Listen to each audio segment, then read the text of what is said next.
Good morning Philippines, magandang umaga Luzon, ug maayong adlaw Visayas ug Mindanao. Adlaw Huwebes, Oktubre 26, 2023. Ako inyong alaga sa balita, Atalia Saniel. Ang ulo sa mga nagbagang balita. Weather forecast. Panahon generally okay sa BSKE Undas Break, Pag-asa. Sa local news, halos 9,000 kasundalo gideploy sa Northern Mindanao para sa BSKE 2023. 4 years old nga bata nakita na sa Cebu City downtown human gikidnap. Pagtangtang sa campaign material gikan sa pampublikong kabtangan, unconstitutional. Sa national news, COMELEC ihunong ang proklamasyon sa pagdaog sa BSKE bet sa mga naay pending nga kaso.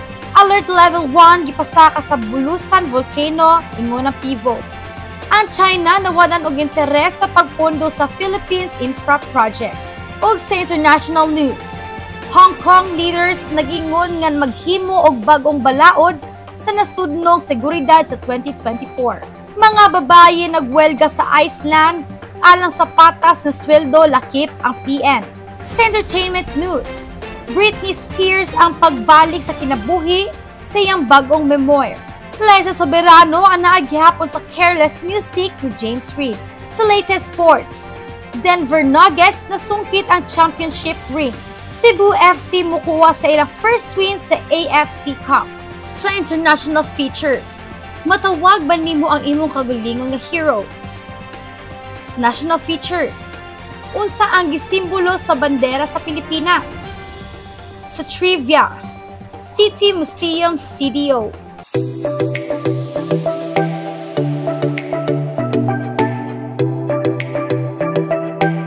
Sa weather forecast, panahon generally okay sa BSKE Undas Break ingon ng Pag-asa.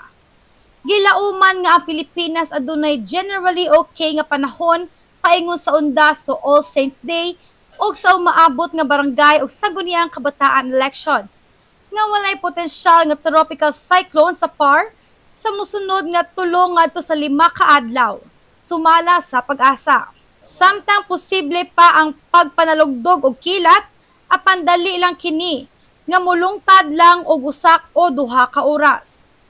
Kini nga prediksyon kinahanglan nga maghatag usa ka medyo o hapsay nga kasinatian sa pagbiyahe alang sa libo-libong mga tawo sa gilauman nga mobalik sa ilang probinsya alang sa kini nga mga panghitabo.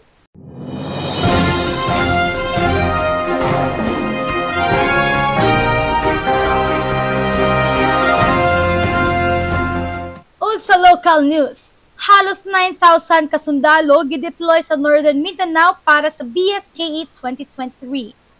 Muabot sa 9,151 kasundalo gikan sa lain-laing Philippine security agencies ang gideploy sa Northern Mindanao aron suportahan ang Commission on Election of Department of Education sa umaabot nga 2023 Barangay and Sangguniang Kabataan elections. Kini nga deployment nga mahitabo ato sa multi-agency send-off and turnover ceremony ni adtong Oktubre 23, 2023 naglakip sa 822 mobility equipment og 766 investigative resources aron mapalambo ang mga lakang sa seguridad ato sa eleksyon. Ang ilang pangunahing katuyuan mao ang pagpanalipod sa mga katungod sa mga botante ug tanan nga mga material nga may kalabutan sa eleksyon. Ang mga otoridad komitado sa paghiusa o pagtinabangay aron masiguro ang malinawon o luwas nga eleksyon sa Oktubre 30. Ang Philippine National Police Regional Office, Northern Mindanao, kauban ng ubang mga ahensya sa seguridad, nagpadala og kapin sa 9,000 ka trooper aron pauswagon ang seguridad alang sa 2023 BSKE. Ang ilang nagunang tumong mao ang pagpugong sa bisan unsa nga dili maayo nga mga insidente sa panahon sa proseso sa eleksyon, nga adunay partikular nga pagtagal sa areas of concern. 4 years old nga bata nakita na sa Cebu City downtown human gikidnap. Usa ka 4 anyos nga batang lalaki gituuhang gidagit sa wala mailhang lalaki samtang nagduwa dapin sa karsada sa North Reclamation Area. Dakbayan sa Sugbo, niuli sa samang gabi sa insidente. Ang apuhan sa tuhod sa bata maoy ni sumbong niini sa pagkawala niini ngadto sa Mabolo Police Station human ilang gi-verify pinaagi sa CCTV footage nga usa ka wala mailhang lalaki ang midala sa bata ug miikyas paingon sa North Bus Terminal. Ang bata napalgan sa Dalan Colon, dakbayan sa Sugbo, o gi-turn over sa Carbon Police Station. Wala pa matino ang matibo sa insidente, apan mahimong pasakaan og kasong kidnapping sa mga otoridad ang sad-an ubos sa Republic Act 7610 bisan og walay gipangayo nga ransom. Padayon pa ang investigasyon sa kapulisan sa maong kaso. Ang apuhan sa tuhod mipahayag sa iyang kalipay sa pagkahibalo nga ay iyang apo sa tuhod nakitaan. Si Police Major Eriano Regidor, ang hepe sa Mabolo Police Station, nituo nga posibleng gibiyaan sa suspect ang bata doon sa usa ka mall sa downtown sa Dakbayan sa Sugbo, human nahibaw-an nga nag-viral sa social media ang insidente. Pagtangtang sa campaign material gikan sa pribadong mga kabtangan nga unconstitutional. Ang Korte Suprema sa Pilipinas mihukom nga ang pagtangtang sa mga campaign materials gikan sa pribadong mga kabtangan kay unconstitutional. Kini nga desisyon maoy tubag sa petisyon nga gisanga sa St. Anthony College of Rojas City Incorporated. Batog sa Komisyon on Elections, kalabot sa pagkumpiska o pag-uba sa pribadong gipanag-iya nga campaign materials nga nagsuporta kang kanhi Vice Presidente Leni Robredo ni adtong Mayo 9, 2022 election. Giklaro sa korte nga ang Republic Act 9006 o ang Fair Election Act nagtugot sa COMELEC sa pag-regulate sa pag-agda sa eleksyon nga gipanag-iya sa mga kandidato o partido sa politika apan wala magtugot sa regulasyon sa political speech sa mga pribadong individual sa pribadong kabtangan. Ang hukom nagpasiugda nga magpanalipod sa politikanhong sinultihan isip usa ka mahinungdanong katungod sa konstitusyon o nagpasiugda pagpanalipod sa kagawasan sa pagsulti o pagpahayag alang sa demokrasya. Agig tubag sa hukom, giklaro ni COMELEC Chairman George Garcia nga wala nila tangtangon ang mga campaign materials sa pribadong mga kabtangan. Tungod kay gigarantiyahan sa konstitusyon ang pribadong pagpanag-iya o ang gawas ng paggamit sa politikanhong pagpahayag.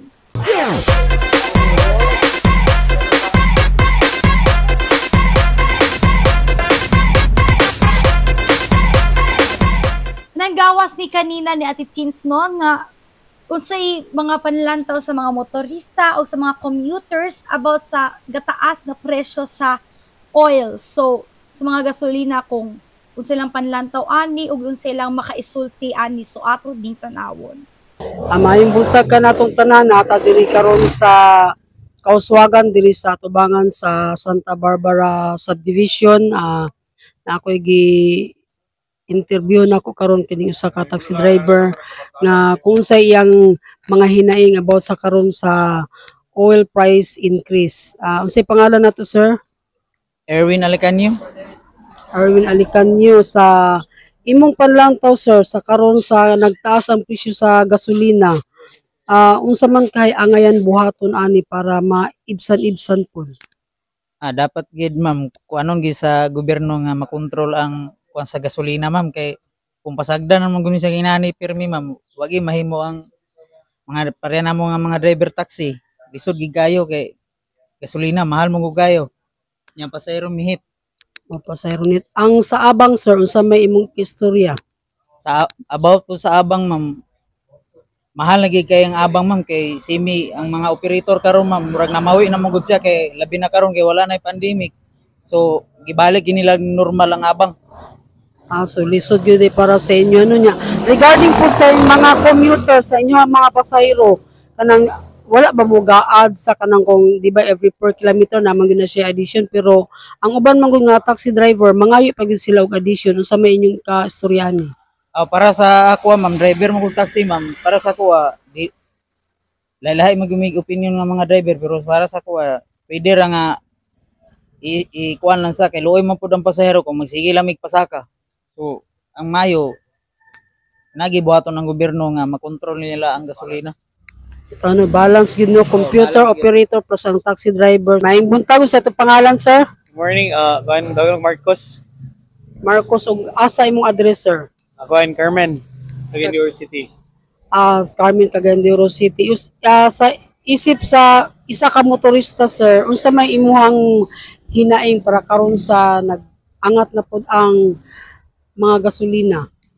Dako gid siya nga kuan kanang dako siya nga epekto sa tanan kay mahal man ang gasolina, so mahal tanan ang mga mamahal man gid ang tanan palaliton or tanan kay kita tanan base mo sa gasolina kay tanan mga product mo gud kay agi mo na siya og kanang gas. Mo na siya pilang kuan medyo maapektuhan gyud kayo. Kami kay para sa amo kay na may budget sa tubil for one day maglibot mi sa kuan dito sa syudad. Kuan na gyud siya usay makatapal jud mi sa among gas. Pero para sa inyo ani, sir, unsa may imuhang panlantaw nga kung nabay dapat buhaton ang atong panggamhanan o unsay maayo para masolusyonan? Siguro kuan lang gyud siguro kanang mamunta ka balo kay lisod mo gid adko mo kay nga mga kuan gud mga company ang gawid munta ka balo kung unsay tinuod man gud nga ilang ginabuhat sa gas nga motaas or moubos na silang power gud na wala gid tay makuan. Sige tab sunod-sunod. Manginaot lang ta nga dapat makuan mapaubos nila ang presyo sa gasolina para maubos na rin ang palaliton.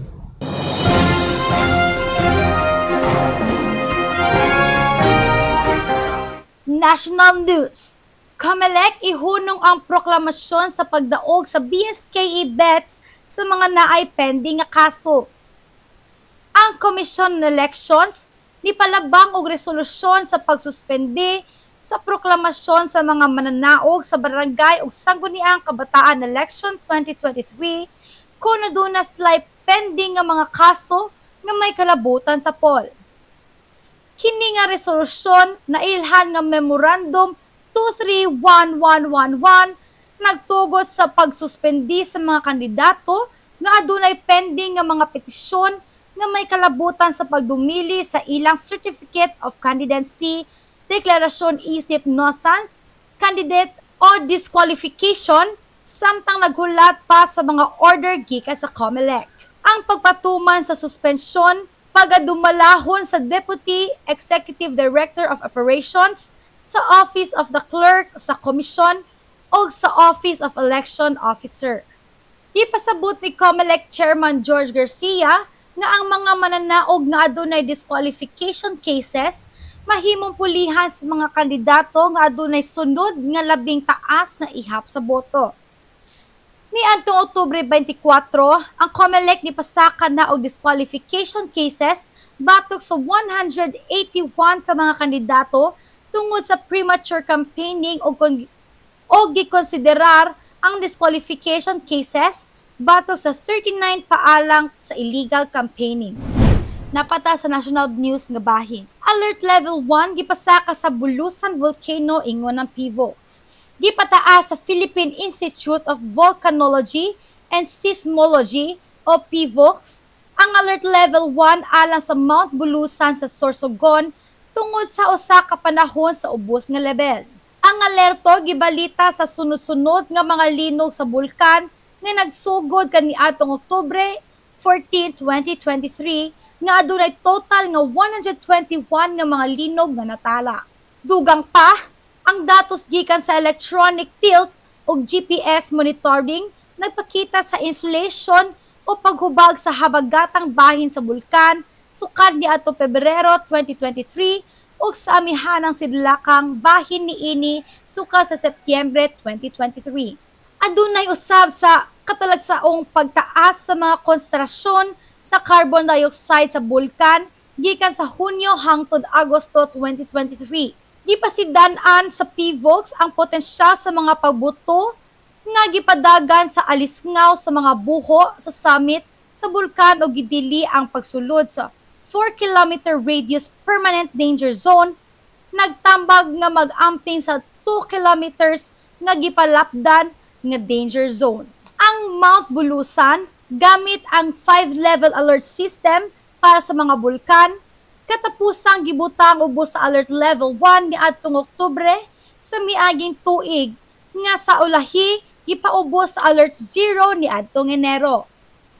Gihatagan og gibug-aton sa PHIVOLCS ang posibilidad sa kalit ug delikado nga phreatic eruptions gikan sa summit crater o lateral vents o gitambagan nga magbantay.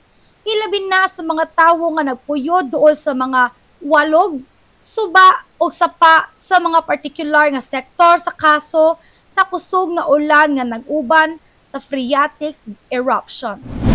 Ang China nawadan og interes sa pagpundo sa Philippine infra projects. Ang ambitious Mindanao Railway Phase 1 project, usa ka 100 kilometers nga sistema sa riles sa Pilipinas, nakababag sa dalan tungod kay ang Department of Finance mipaabot nga ang Pilipinas dili nahilig sa pagpadayon sa Chinese Official Development Assistance financing alang sa ang proyekto. Ang sulat sa DOF ngadto sa Chinese Embassy mikutlo sa mga kabalaka sa geopolitical factors isip aron sa kakulang sa pag-uswag sa mga proyekto sa infrastruktura uban sa China. Ang Mindanao Railway Project Phase 1 orihinal nga gitakda sa pagtukod sa Enero 2019 ug makadawat unta og suporta gikan sa China. Bisan pa ang mga isyu sama sa kakulang sa tubag gikan sa China ug mga gipangayo alang sa taas nga rate sa interes nagdala sa mag-atras sa pundo sa China alang sa proyekto. Si Transportation Secretary Jaime Bautista mikumpirma nga ang Mindanao Railway Project magpadayon nga walay tabang sa China ug ang gobyerno karon mangita sa ubang posibleng funders alang sa pagpadayon nga mga proyekto sa riles, lakip na ang suporta sa pribadong sektor sa official development assistance.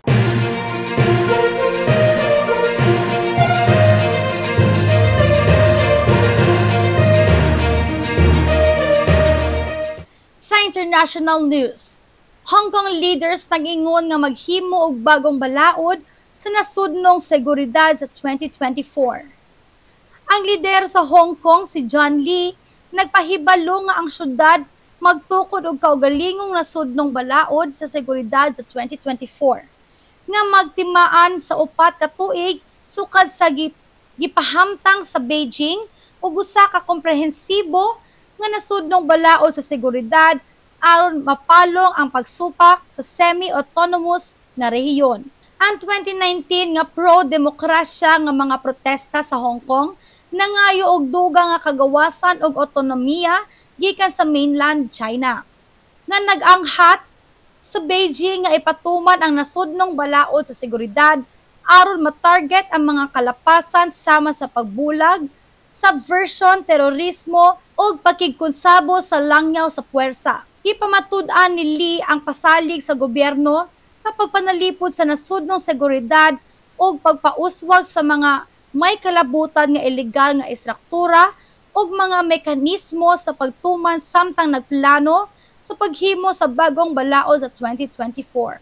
Ubos sa batakang balaod sa syudad, ang Hong Kong gimaduan nga paghimo sa balaod niini batok sa 7 ka krimen nga may kalabutan sa seguridad, lakip ang pagbudi og espiya. Kini nga responsibilidad nga nakita nga usa ka obligasyon sa konstitusyon nagpabilin nga wala matuman uban ang katapusang pagsulay sa lehislatibo kaniadtong 2003 nga gibiyaan tungod sa kaylap nga mga protesta sa mga lungsuranon sa Hong Kong. O ganiya patas sa international news nga bahin. Mga babayi nagwelga sa Iceland alang sa patas nga sweldo lakip ang PM. Napulo ka libo nga mga babayi sa Iceland lakip ang punong ministro nga si Katrín Jakobsdóttir miapil sa usa ka welga nga nangayo og patas nga sweldo og nagprotesta sa kapintasan batok sa mga babayi. Bisan pa sa lig-on nga baruganan sa Iceland sa gender equality, ipasiugda sa mga organizer ang panginahanglan sa padayon nga pag-uswag. Kini nga welga nga gitawag og Kenda Free o Women's Day Off nahitabo sa 6 ka beses sukad sa 1975 apan kini mao lamang ang ikaduha nga tibuok adlaw nga welga. Ang nangaging mga welga nahitabo sa simbolikong paagi sa dihang ang mga babayi sa teknikal mihunong sa pagkita kumpara sa ilang mga katugbang nga lalaki.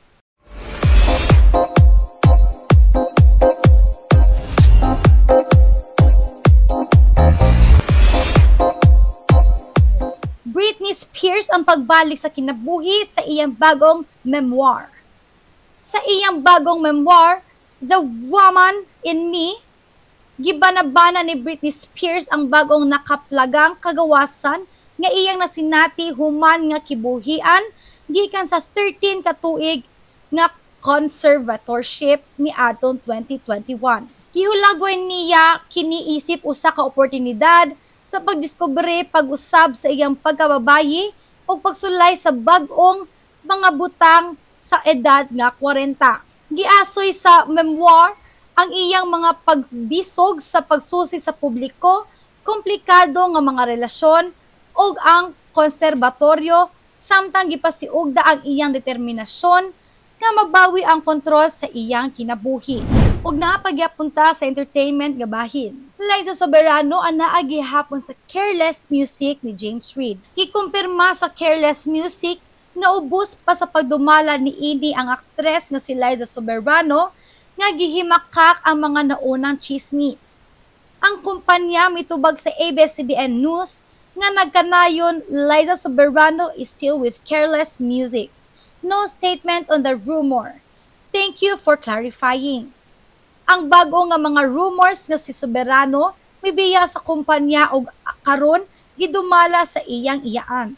Kini nga mga rumors migawas samtang si Soberano anaa sa taliwala sa mga promosyon alang siyang debut nga pelikula sa Hollywood, Lisa Frankenstein, nga gikatakda nga ipagawas sa Pebrero 9, 2024. Ang pagkalambigit ni Liza Soberano sa Lisa Frankenstein una nga gipahibalukan ni atong Agosto sa miaging tuig og Careless Music taliwala sa mga espekulasyon bahin sa iyang status sa pagdumala sa kumpanya sa panahon sa iyang debut sa Hollywood.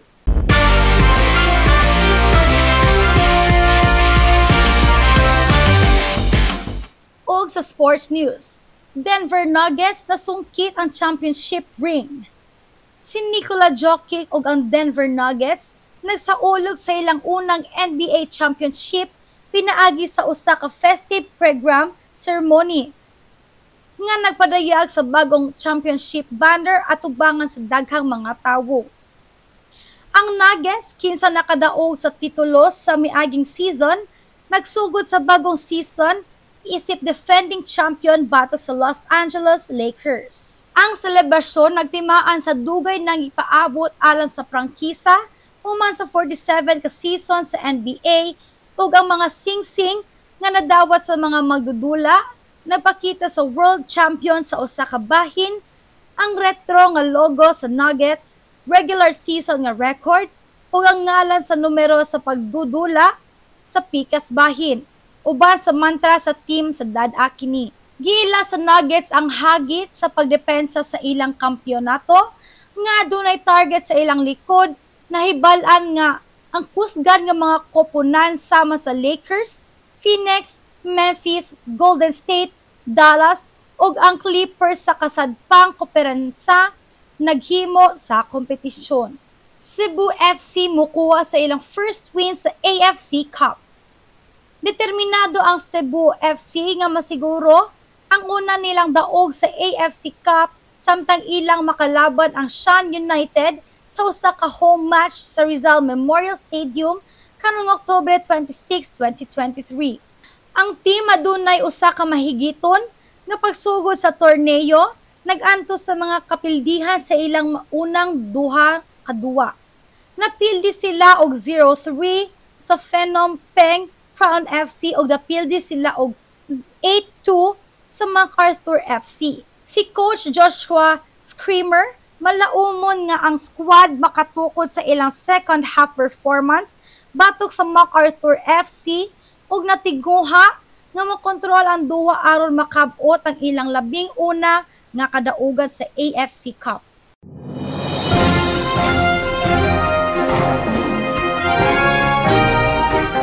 O ganian na ta sa international features nga bahin.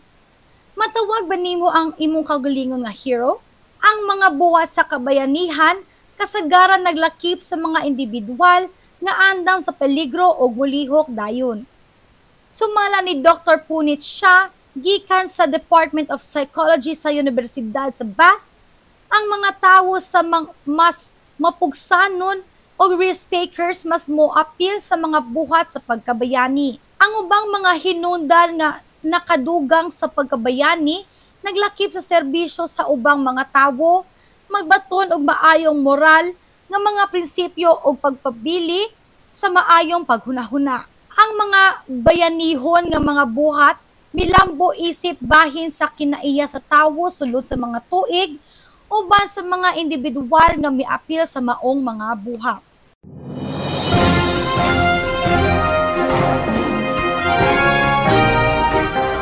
Sa national features, unsa ang gisimbolo sa bandera sa Pilipinas? Ang kasaysayan sa bandila sa Pilipinas nagsubay balik sa tuig 1896 sa panahon sa Rebolusyong Pilipino batok sa kolonyal nga pagmando sa Espanya.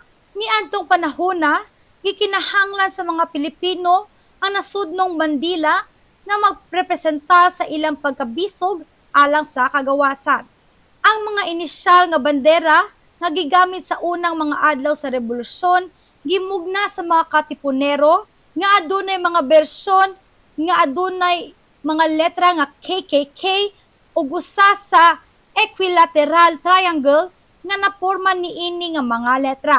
Kini nga mabandera rectangular ug pula ang kolor nagsimbolo sa revolusyonaryong kinaiya sa mga katipunero.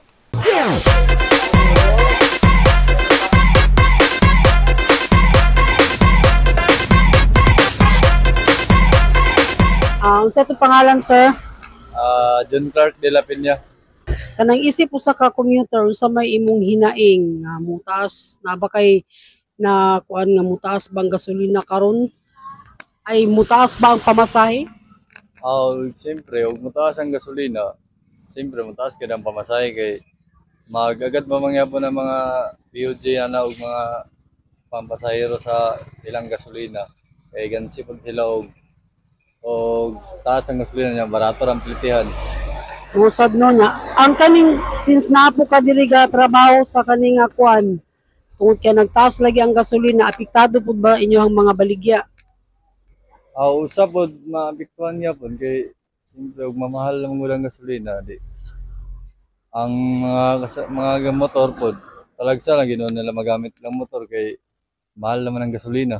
Sa mga, siyempre sa atong gobyerno, parang kamutan na lang nila na makuha nila ang produce sa gasolina para ilang magamyan ang presyo. Bitaw no isa po na siya no nga mapagamyan or makontrol ang pagtaas sa maong gasolina. So ayaw kalimot sir ha sa pag-like, share and subscribe sa Pinoy Rab YouTube channel.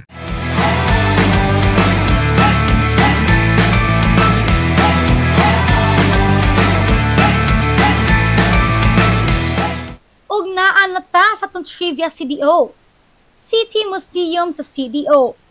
Ang City Museum usa ka masaysayanong dapit sa Cagayan de Oro ug kini usa ka oportunidad sa mga residente sa hinumdom sa dato nga kasaysayan sa syudad. Samtang ang syudad nakasinati og kalambuan parehas nga importante ang pagpasalamat ug pagpareserba sa makasaysayanong mga dapit ug mga building niini nga nakasaksi sa mga pangitabo sa panahon sa gubat. Giawhag ang mga Cagayanon sa pagpaambit sa ilang kahibalo sa maong mga historical sites, pinaagi sa pagkontak sa gihatag nga email address o pagbisita sa Facebook page sa City Museum.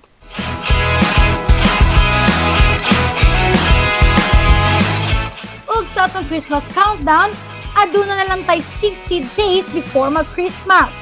So kita mag-ipon-ipon na gyud, start na ta sa atong pag-ipon para natay maihanda sa Noche Buena. Ug mao kadto ang atong nakuha nga impormasyon gikan diri ug sa gawas sa nasod. Padayon sa pagpaminaw o paglantaw. Please subscribe, like and share Pinoy Rob on YouTube channel. Ug daghang salamat sa inyong pagtan-aw sa Pinoy Rob News Channel Cagayan de Oro. Ako nagahangyo usap pa nga mag-like and share, mag-support and subscribe and turn on notification for more updates and info. Subli, daghang salamat o dalago ng Diyos.